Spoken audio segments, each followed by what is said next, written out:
My name is Julie de Salaberry, and I'm the program lead for the neonatal program.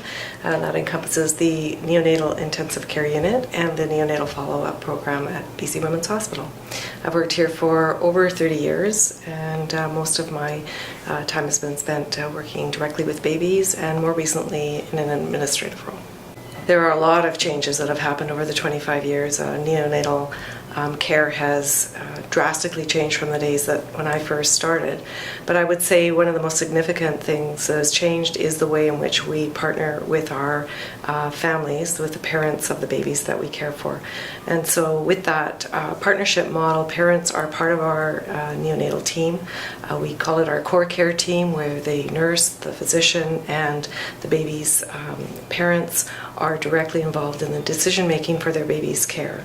So one of the newest pieces of technology that we've introduced in the last year and a half in our nursery are incubators that are multi-purpose. So instead of an incubator that is completely a barrier as far as parents go for access to their baby, our newest incubators have the ability to be an overhead, so there's good access for patient care and for the doctors, nurses, and other healthcare providers to provide patient care, and also for parents to be able to have contact with their baby, because we know that's very important. So one of the benefits of the Omni bed is that it prevents us from having to move the patient a number of times, and with very small or very sick patients, moving patients is not actually beneficial, and it can cause stress on the baby.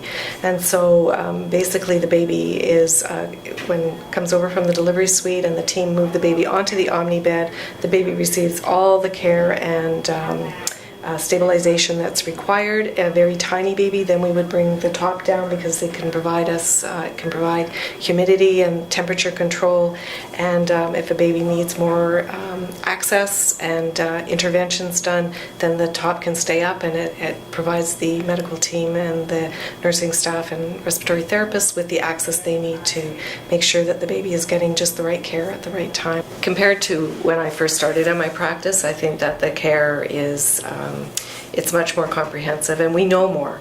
We know about developmental care, which we didn't really understand, and we're still learning about that.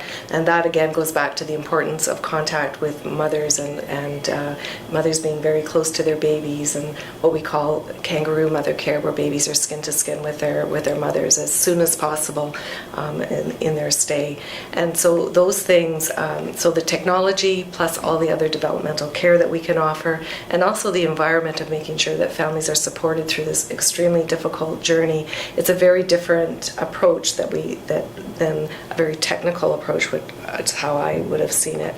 And also the equipment has improved, the technology has improved, and when we look at the types of equipment that we can actually utilize, the supplies and the technology, the interfaces with the baby are much different and much more precise, and so we're able to make sure that it's more comfortable for babies, and so I would say it is definitely a better day for neonatal care.